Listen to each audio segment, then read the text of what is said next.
नई नजर, नया नजरिया, एक हस्ती, पूरा दिन। नमस्कार, आपका स्वागत है। देखिए दुनिया की न्यूज, अतिथि संपादक की व्यूज, IBC 24 की खास पेशकश, गेस्ट एडिटर।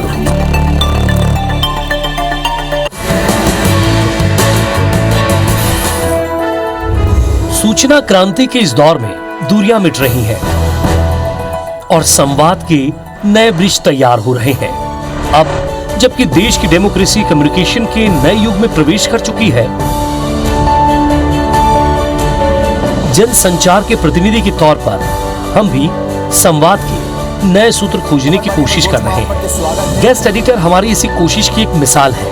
इस खास पेशकश के जरिए हम छत्तीसगढ़ सरकार के मंत्रियों को मध्य भारत के सबसे विश्वसनीय न्यूज चैनल में एक दिन के लिए बतौर अतिथि संपादक आमंत्रित करते हैं। इस दौरान न्यूज चैनल की कार्यप्रणाली, न्यूज मेकिंग की प्रक्रिया और ब्रॉडकास्ट इंजीनियरिंग की बारीकियों को समझने का मौका हमारे अतिथि संपादकों को मिलता है। तो वहीं हमारे दर्शकों के लिए ये अपने जनप्रतिनिधि के जर्नलिस्टिक स्किल को परखने और जानने का अवसर होता है। तो हमारी खास पेशकश के आज के मेहमान हैं स्कूल शिक्षा मंत्री डॉक्टर प्रेमसाय सिंह टेकाम, अतिथि संपादक डॉक्टर प्रेमसाय सिंह टेकाम, स्कूल शिक्षा मंत्री छत्तीसगढ़ शासन, वरिष्ठ कांग्रेस नेता, प्रतापपुर विधानसभा से विधायक, 6वीं बार विधानसभा के लिए चुने गए, वरिष्ठ आदिवासी नेता, जोगी कैबिनेट में भी मंत्री रहे, राजनीति में आने से पहले सरकारी डॉक्टर रहे। IBC 24 की गेस्ट एडिटर के रूप में पधारे स्कूल शिक्षा मंत्री डॉक्टर प्रेमसाय सिंह टेकाम के सेशन की शुरुआत हुई स्वागत के साथ। स्वागत के बाद सबसे पहले न्यूज रूम पहुंचे स्कूल शिक्षा मंत्री। गेस्ट एडिटर के रूप में मंत्री प्रेमसाय सिंह टेकाम के दिन की शुरुआत एडिटोरियल टीम की मीटिंग के साथ हुई। आज क्या क्या करना है, नेशनल अलर्ट, छत्तीसगढ़ अलर्ट। इस मीटिंग में मौजूद संपादकीय टीम ने दिन भर की प्लानिंग की जानकारी उन्हें दी। कल रात देश में कितने अच्छा ये पूरा देश हो रहा है। पॉजिटिव केस, ये एक्टिव केस, ये इतनी मौत हुई है, इतने अभी ठीक हो गए। मध्य प्रदेश में एक है। क्या होता है, हम लोग 4 बजे बैठ के ये देखते हैं कि सुबह से क्या क्या आया और उसको 10 बजे रात तक 11 दिन में और कहीं नई घटना कैसे फैला, फिर शाम को एक बार और फिर मीटिंग हुई। गेस्ट एडिटर ने भी इस दौरान कई समाचारों को लेकर जानकारी ली और कुछ संपादकीय निर्देश भी दिए। तो कितने रिपोर्टर हैं यहाँ पे रायपुर में 7 है। 7 यहाँ है, एक जगदलपुर, 8, एक 2 बिलासपुर। अब तो ऐसी सुविधा है कि सब कहीं भी सब जगह हमारे स्टिकर मोबाइल से लगा दे सकते हैं। आप बड़ा अच्छा मैनेजमेंट, तो विश्वसनीयता जो है आगे बनाए रखने के लिए ये जरूरी है। दिन भर की बड़ी खबरों की प्लानिंग के बाद बारी थी चैनल के कामों को समझने, बारीकी से जान लेने की। तो फिर लाइन बनाते हैं। स्कूल शिक्षा मंत्री ने चैनल के तमाम विभागों और कामों के बारे में समझा, जाना फर्स्ट लाइन है और एक न्यूज चैनल के वर्किंग मैकेनिज्म को गंभीरता से समझने की कोशिश की।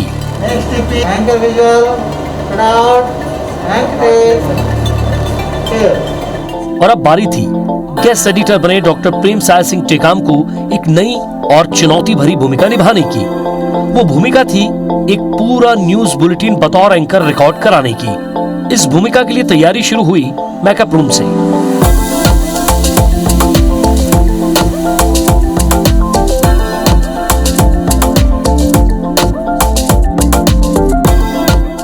और फिर वो पहुंचे स्टूडियो।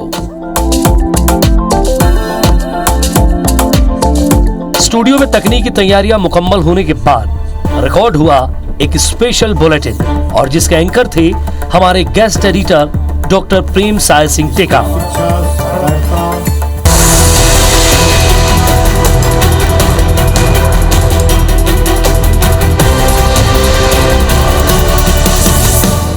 नमस्कार, स्वागत है आप सभी का IBC 24 में। मैं हूं आपके साथ ज्योति सिंह और आज हमारे इस खास कार्यक्रम को आपके लिए बतौर एंकर पेश करेंगे स्कूल शिक्षा मंत्री छत्तीसगढ़ शासन प्रेमसाय सिंह टेकाम जी। नमस्कार, मैं हूं प्रेमसाय सिंह टेकाम, स्कूल शिक्षा, सहकारिता एवं अनुसूचित जाति, अनुसूचित जनजाति, अन्य पिछड़ा वर्ग कल्याण विभाग मंत्री छत्तीसगढ़ शासन। अब तक आपने मुझे मंचों से स्पीच देते सुना और देखा है। आज इस खास कार्यक्रम में मैं एक न्यूज़ एंकर की तरह आपसे अपनी बात साझा करने जा रहा हूं।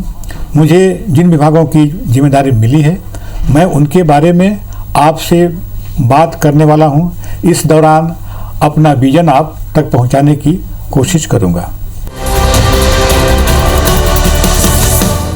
प्रतियोगी परीक्षाओं में बेहतर परिणाम के लिए छत्तीसगढ़ में एकलव्य आदर्श आवासीय विद्यालय संचालित हैं। इनमें रिमोट एरिया के होनहार छात्रों को कोचिंग दी जाती है।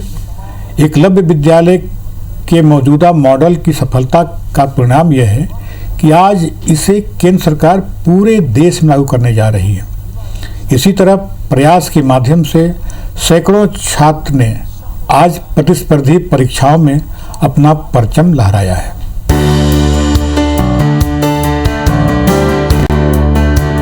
एकलव्य आदर्श आवासीय विद्यालय आदिम जाति विकास विभाग की महत्वपूर्ण योजना है। इसके जरिए आदिवासी क्षेत्र के बच्चे न केवल बेहतर शिक्षा हासिल कर रहे हैं, बल्कि प्रतिस्पर्धी परीक्षाओं में भी शहरी बच्चों के साथ अपना परचम लहरा रहे हैं। सभी संस्थाओं को आदिम जाति कल्याण आवासीय एवं आश्रम शैक्षणिक संस्थान समिति के माध्यम से संचालित किया जा रहा है। समिति संचालक ने एकलव्य आदर्श आवासीय विद्यालयों में प्रतियोगी परीक्षाओं की तैयारी के लिए छात्रों को विशेष कोचिंग देने की शुरुआत की है। कोचिंग क्लास 10वीं से प्रारंभ की जा रही है। इसके साथ ही सभी हाई और हायर सेकेंडरी विद्यालयों में एनसीसी की स्थापना की मंजूरी भी दी गई है। शिक्षा सत्र 2020-21 में 29 नए एकलव्य आदर्श आवासीय विद्यालय स्वीकृत किए गए हैं।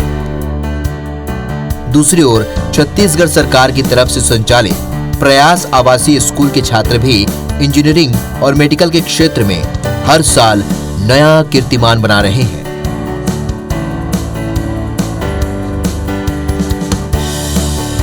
प्रयास कार्यक्रम को आदिवासी कल्याण विभाग के तहत 2010 में शुरू किया गया था, जिसका उद्देश्य नक्सल प्रभावित आदिवासी और पिछड़े जिलों के छात्रों को शिक्षा मुहैया कराना है। वर्तमान में राज्य के 8 जिलों में 9 प्रयास स्कूल संचालित हो रहे हैं। नक्सल प्रभावित जिलों में 10वीं कक्षा की परीक्षा अच्छे अंकों से पास करने वाले छात्रों को प्रयास में 11वीं कक्षा में नामांकन दिया जाता है, जहां उन्हें नियमित शिक्षा के साथ विशेष कोचिंग दी जाती है ताकि वे मेडिकल, इंजीनियरिंग जैसी प्रतियोगी परीक्षाओं में सफल हो सकें।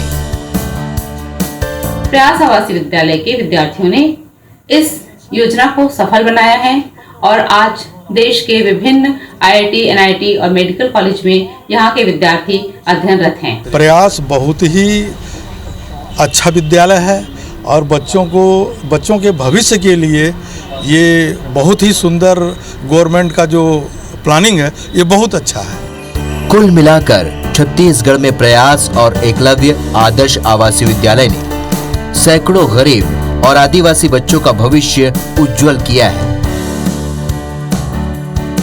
नतीजतन अब इन बच्चों के परिवार के साथ साथ आदिवासी समाज भी शिक्षा के क्षेत्र में आगे बढ़ रहा है।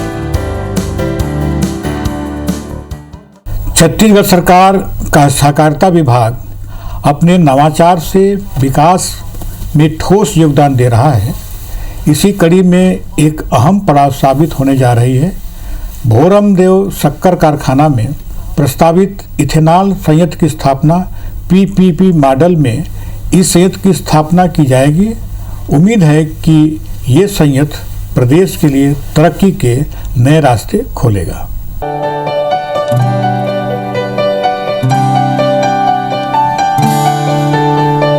धान का कटोरा छत्तीसगढ़, जिसकी पहचान अब तक धान उत्पादन के लिए होता था।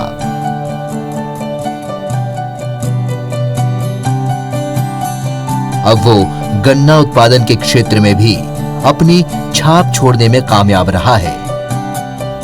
यही वजह है कि राज्य सरकार का सहकारिता विभाग भोरमदेव शक्कर कारखाना में पीपीपी मॉडल पर एथेनॉल संयंत्र की स्थापना करने जा रही है। इसकी प्रक्रिया विभाग ने शुरू कर दी है। भोरमदेव सहकारी शक्कर उत्पादक कारखाना मर्यादित कवर्धा परिसर में न्यूनतम 40 KLPD क्षमता के एथेनॉल संयंत्र की स्थापना होगी, जहां मोलासिस से एथेनॉल बनाने की स्वीकृति मिल चुकी है। संयंत्र के लिए DPR VSI पुणे से तैयार कराया गया है। फिलहाल पर्यावरण क्लीयरेंस की कार्रवाई प्रक्रियाधीन है। परियोजना लागत का 70% यानी कि करीब 49.76 करोड़ की गारंटी के लिए प्रस्ताव शासन को भेजा गया है। पंडरिया शक्कर कारखाना में भी NFCSF नई दिल्ली से 70 KLPD क्षमता का मोलासिस से एथेनॉल बनाने के लिए DPR तैयार कराया गया है। भोरमदेव सहकारी शक्कर कारखाना रामेपुर कवर्धा, जो कि राज्य का प्रथम सहकारी शक्कर कारखाना है, उसमें राज्य का कॉर्पोरेट सेक्टर में प्रथम इथेनॉल प्लांट की स्थापना की जा रही है, जो कि PPP मोड में स्थापना करनी है।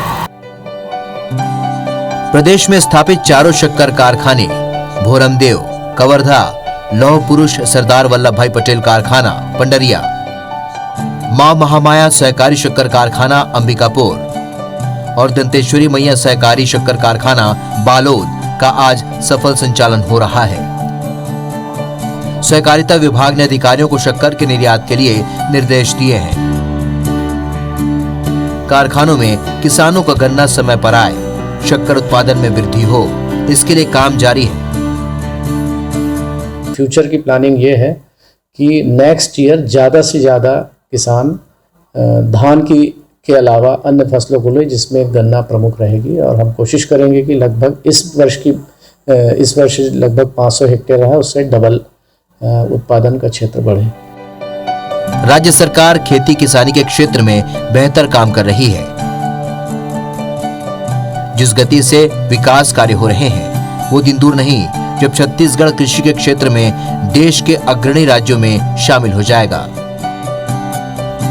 एथेनॉल संयंत्र की स्थापना होने से गन्ना उत्पादक किसानों को ज्यादा लाभ मिलेगा, तो वहीं छत्तीसगढ़ ईंधन के क्षेत्र में आत्मनिर्भर हो जाएगा।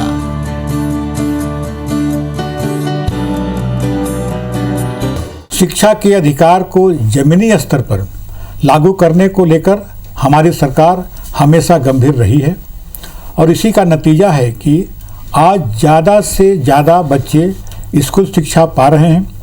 वहीं हमें इस बात की भी खुशी है कि निजी स्कूलों को ऑनलाइन राशि प्रदान करने वाला देश का पहला राज्य है छत्तीसगढ़।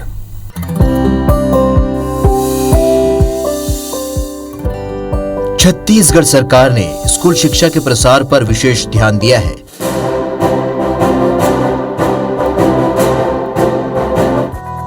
गरीब और आदिवासी बच्चों को बेहतर शिक्षा मिल सके, इसके लिए स्कूल शिक्षा विभाग ने कई तरह के ठोस कदम उठाए हैं, जिसका नतीजा है कि स्कूल जाने वाले बच्चों की संख्या भी तेजी से बढ़ी है। पिछले दिनों राज्य सरकार ने RTE अर्थात शिक्षा के अधिकार के अधिनियम के तहत 101 करोड़ रुपए की राशि ऑनलाइन ट्रांसफर की। शासन ने ये राशि प्रदेश के 4,473 निजी स्कूलों में एडमिशन लेने वाले छात्रों के फीस के तौर पर किया।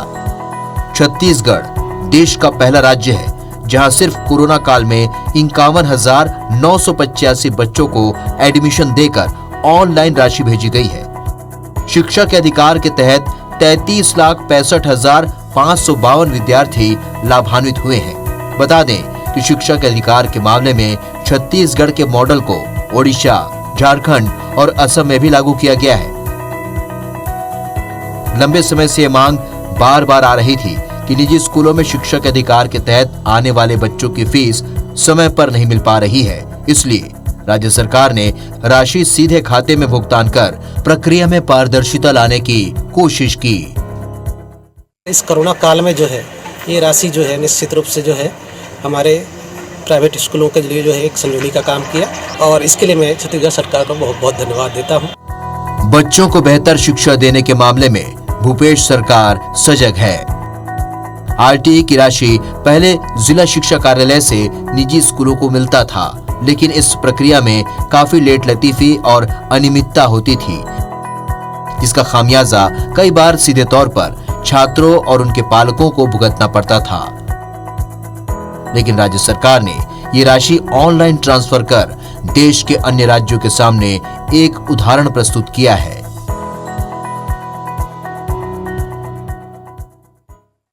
असाक्षरों को साक्षर बनाना भी हमारी प्रमुख प्राथमिकताओं में शामिल है। इसके लिए हमने पढ़ना लिखना अभियान शुरू किया है। हमने अगले 2 महीनों में राज्य के 2.5 लाख असाक्षरों को साक्षर बनाने का लक्ष्य रखा है।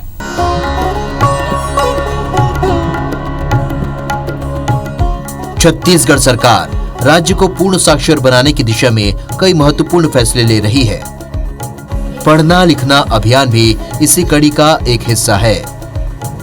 स्कूल शिक्षा विभाग ने अभियान के तहत इस साल प्रदेश में 2.5 लाख असाक्षरों को साक्षर करने का लक्ष्य रखा है। चिन्हांकित विकास खंडों और नगरीय निकाय में पढ़ना लिखना अभियान के तहत गाइडलाइन को ध्यान में रखते हुए 15 वर्ष से अधिक आयु समूह के असाक्षरों और स्वयंसेवी शिक्षकों को चिन्हांकित किया गया, जिनकी एंट्री cggov.in पर हो चुका है। इन लोगों को शिक्षा देने के लिए राज्य शैक्षिक अनुसंधान और प्रशिक्षण परिषद में राज्य साक्षरता केंद्र व जिले स्तर पर जिला साक्षरता केंद्र का गठन हो गया है। कोरोना को ध्यान में रखते हुए इस अभियान को डिजिटली रूप दे दिया गया है, जिसके तहत साक्षरता संबंधित समस्त पठन पाठन सामग्रियों का निर्माण वीडियो और पीपीटी मोड पर तैयार किया गया है। हमारे स्कूल शिक्षा विभाग ने धरोहर नाम से एक कार्यक्रम की शुरुआत की है, जिसका मकसद राज्य की समृद्ध स्थानीय संस्कृति और भाषाओं से छात्रों, शिक्षकों, पालकों, समुदायों और राष्ट्र को परिचित कराना है। स्कूल शिक्षा विभाग ने धरोहर नाम से कार्यक्रम की शुरुआत की है, जिसका मूल उद्देश्य समृद्ध स्थानीय मूल संस्कृति एवं मूल भाषाओं का संरक्षण और संवर्धन करना है। राज्य शैक्षिक अनुसंधान एवं प्रशिक्षण परिषद ने धरोहर कार्यक्रम क्रियान्वयन के लिए सभी जिला शिक्षा अधिकारी, प्राचार्य डाइट और मिशन समन्वयक समग्र शिक्षा को निर्देशित किया है। शिक्षकों को छत्तीसगढ़ की स्थानीय संस्कृति एवं भाषाओं पर आधारित वीडियो जो स्वनिर्मित हो उसे अपलोड कर सकते हैं। वीडियो का अधिकतम समय 6 मिनट होगा, जिसमें भूमिका अनिवार्य होगी। इस अभियान में वर्तमान में सम्मिलित भाषाएं गोंडी, हल्बी, भतरी, धुरवा, दोरली, माड़िया, कमारी, सादरी, बैगानी, बघेली, सरगुजिहा है। इस योजना का क्रियान्वयन सभी जिले में स्थित डाइट और जिला शिक्षा अधिकारियों के माध्यम से किया जा रहा है। समग्र शिक्षा इसका मॉनिटरिंग कर रही है। यह योजना छत्तीसगढ़ राज्य के संस्कृति के प्रचार प्रसार की दिशा में एक मील का पत्थर साबित होगी। कुल मिलाकर शासन को उम्मीद है कि पढ़ना लिखना अभियान और धरोहर कार्यक्रम से कोई भी व्यक्ति असाक्षर नहीं रहेगा। शिक्षा विभाग के इस प्रयास से न सिर्फ हर वर्ग साक्षर होगा, बल्कि शिक्षा के स्तर में भी विशेष सुधार आएगा। कोविड से जुड़े खतरों के कारण इस साल स्कूलों में कक्षाएं नहीं लग पाई। इसे देखते हुए 1ली से 8वीं कक्षा के बच्चों को ऑनलाइन पढ़ाई के आधार पर प्रगति पत्र देने का निर्णय हमने लिया है। पूरे कोरोना काल में हमने पढ़ाई तुहर द्वार के अंतर्गत विभिन्न विधियों से ऑनलाइन और ऑफलाइन कक्षाएं राज्य भर में संचालित की। उसी आधार पर विद्यार्थियों का आकलन कर उसे वेब पोर्टल में अपलोड किया गया है। अब विविध तरीकों से किए गए आकलन के आधार पर विद्यार्थियों को प्रगति पत्र दिया जाएगा। कोरोना काल में जब पूरी दुनिया थम गई थी, जब स्कूल कॉलेज बंद हो गए थे, तब छत्तीसगढ़ सरकार इस कठिन दौर में भी बच्चों को शिक्षा देने में पीछे नहीं रही। सरकार ने पढ़ाई तुहर द्वार ऐप और योजना बनाकर स्कूली बच्चों की पढ़ाई जारी रखी।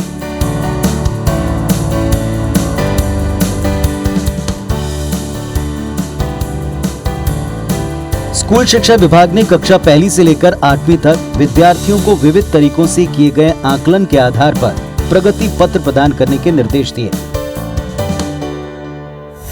प्रदेश में पढ़ाई तुहर द्वार के अंतर्गत ऑनलाइन और ऑफलाइन कक्षाएं संचालित की गईं।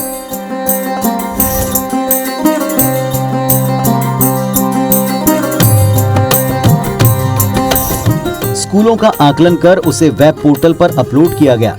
विभाग के अधिकारियों के अनुसार राष्ट्रीय शिक्षा नीति के अनुपालन में छत्तीसगढ़ राज्य में पहले से ये नीति है कि कक्षा 1 से 8वीं तक बच्चों को परीक्षा के आधार पर पिछली कक्षा में रोका नहीं जा सकता। इन सभी कक्षाओं के समस्त छात्रों को सामान्य रूप से अगले शिक्षा सत्र में अगली कक्षा में प्रवेश दिया जाता है। प्रदेश के सभी विद्यालयों में विद्यार्थियों की अकादमिक उपलब्धियों का सतत मूल्यांकन और उसके आधार पर आवश्यक शिक्षण देने के निर्देश हैं। इस वर्ष भी राज्य में 1 से 8वीं तक के बच्चों के लिए यही नीति लागू रहेगी। आपदा को अवसर में बदलने की एक मिसाल है हमारा पढ़ाई तुहर द्वार अभियान, जिसे ई गवर्नेंस अवार्ड दिया गया है। इस अभियान ने प्रदेश के लाखों बच्चों को पढ़ाई से जुड़े रहने का एक अवसर दिया। पढ़ाई तुहर द्वार कार्यक्रम को न सिर्फ राष्ट्रीय स्तर पर सराहा गया, बल्कि इस अभिनव कार्यक्रम को राष्ट्रीय स्तर पर ई गवर्नेंस अवार्ड भी मिला। कंप्यूटर सोसाइटी ऑफ इंडिया ने यह अवार्ड छत्तीसगढ़ को पिछले दिनों लखनऊ में दिया। शिक्षा विभाग की इस महत्वपूर्ण उपलब्धि पर मुख्यमंत्री भूपेश बघेल ने पूरी टीम को बधाई दी। पढ़ाई तुहर द्वार की वेबसाइट पर बहुत ही कम समय में शिक्षकों और बच्चों को जोड़ा गया। वर्तमान में वेबसाइट पर 25.97 लाख छात्र और 2.07 लाख शिक्षक जुड़ चुके हैं। पढ़ाई तुहर द्वार की वेबसाइट में कक्षावार और विषयवार बहुत सारी चीजें सीखने में सहायक सामग्री को अपलोड किया गया। मुख्यमंत्री भूपेश बघेल के नेतृत्व में स्कूल शिक्षा विभाग ने कोरोना लॉकडाउन के दौरान कई क्षेत्रों में बेहतर काम कर देश के अन्य राज्यों के सामने एक मिसाल पेश की। इसी कड़ी का हिस्सा पढ़ाई तुहर द्वार वेबसाइट है, जिसके माध्यम से छात्र और शिक्षक पठन पाठन के काम से जुड़े रहे।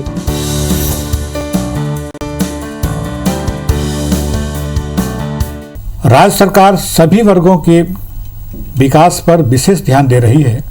खासकर ST, SC और OBC वर्ग के लिए कई योजनाएं शुरू की। मिसाल के तौर पर आदिवासियों को वनाधिकार पत्रों का वितरण। वहीं मुख्यमंत्री ने अधिसूचित क्षेत्रों के भूमिहीन आदिवासियों को जमीन देने की घोषणा भी की है।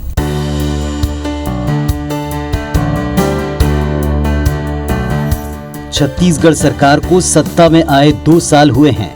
इस छोटे से कार्यकाल में राज्य सरकार ने सभी वर्गों का ख्याल रखा। न केवल शहरी क्षेत्रों बल्कि सुदूर अंचलों के विकास के लिए कई योजनाएं संचालित हुईं।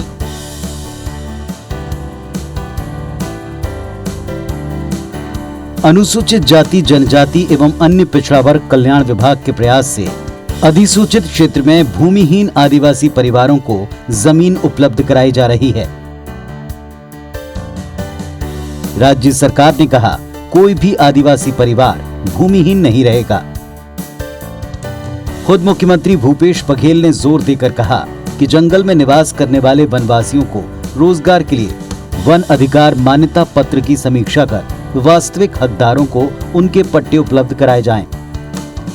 प्रदेश में अब तक 5.5 लाख हेक्टेयर से अधिक भूमि के सामुदायिक पट्टों का वितरण हो चुका है। राज्य सरकार के मुताबिक इस साल जंगल में फलदार वृक्ष लगाए जाएंगे ताकि जंगल पर निर्भर रहने वाले वनवासियों की आर्थिक स्थिति मजबूत हो सके। लॉकडाउन के दौरान देश भर में हुए वनोपज संग्रहण में छत्तीसगढ़ की सर्वाधिक भागीदारी रही।